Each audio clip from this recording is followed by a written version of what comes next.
In this video, we will learn about lists in C++. Lists, like vectors, are available in the standard template library. If you're familiar with how a linked list works, a list in C++ is essentially a doubly linked list. Unlike vectors, a list does not store its elements in contiguous blocks of memory.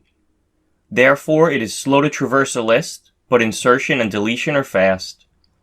The first step to working with lists in C++ is to include the list header file at the top of the program. Let's create a list of integers, named integers. To add an element to the front of a list, we can use the pushFront function. For example, let's call the pushFront function on our integers list to add 1 to the front of it. To add an element to the back of a list, we can utilize the pushBack function. Let's call pushBack on our integers list and pass in a value of 2 to add 2 to the end of our list. The front function lets us retrieve the front element in a list. For example, let's output front element is and then the value of integers.front. When we run the code, notice that 1 was output. This makes sense since 1 is the first element in our list. In a similar fashion, the back function allows us to obtain the value of the last element in the list.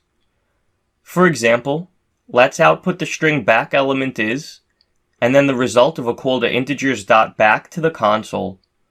When we run the code, notice that 2 is output to the console, which makes sense since 2 is the element at the back of our integers list. Let's add a few more elements to the back of our list. We will call the pushBack function to add 3 and 4 to our list respectively. Then we will output integers.back to the console. When we run the code, notice that 4 was output, since 4 is now the last element in our integers list.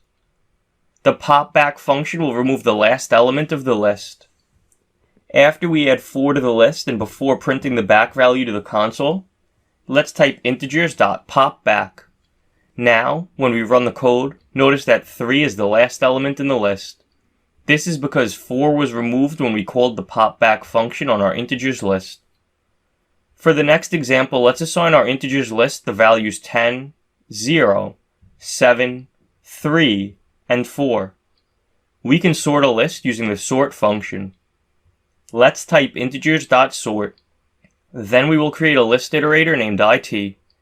To see the order of the elements in the list, let's use a for loop that starts at it equals integers.begin, runs while it does not equal integers.end, and increments it by 1 each time. Inside of this for loop, we will output a new line, and then the value that the iterator is pointing to the console. When we run the code, notice that the values in the list are sorted in ascending order, thanks to the call to the sort function we made. To reverse a list, we can call the reverse function. For example, after we make a call to the sort function, let's add a call to the reverse function.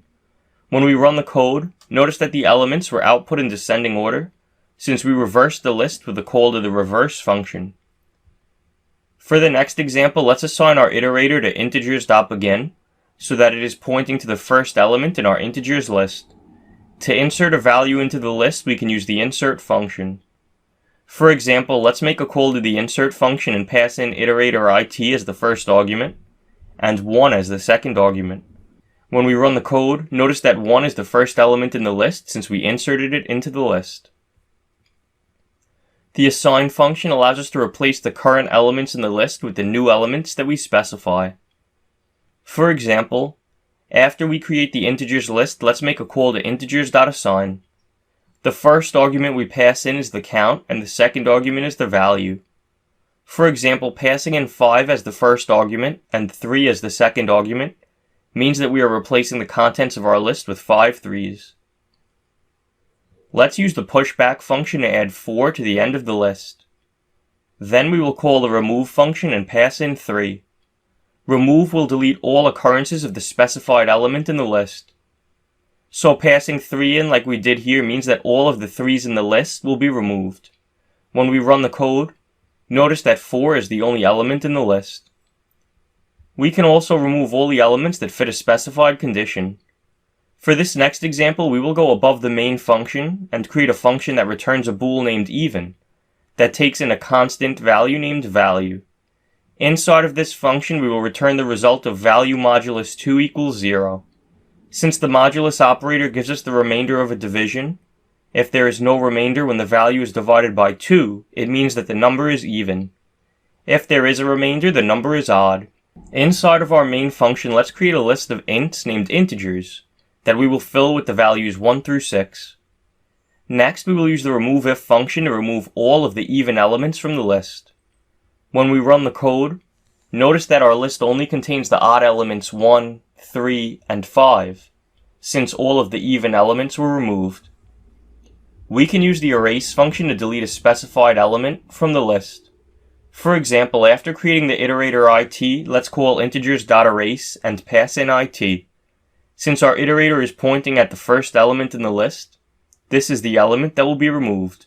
Notice when we run the code that the elements 3 and 5 were output to the console, but 1 was not, since the erase function removed it from the list. To remove all elements from a list, we can use the clear function. For example, let's call the clear function on our integers list.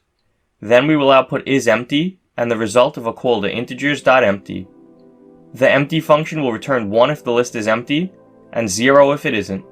When we run the code, notice that the list is empty, thanks to the clear function we called above.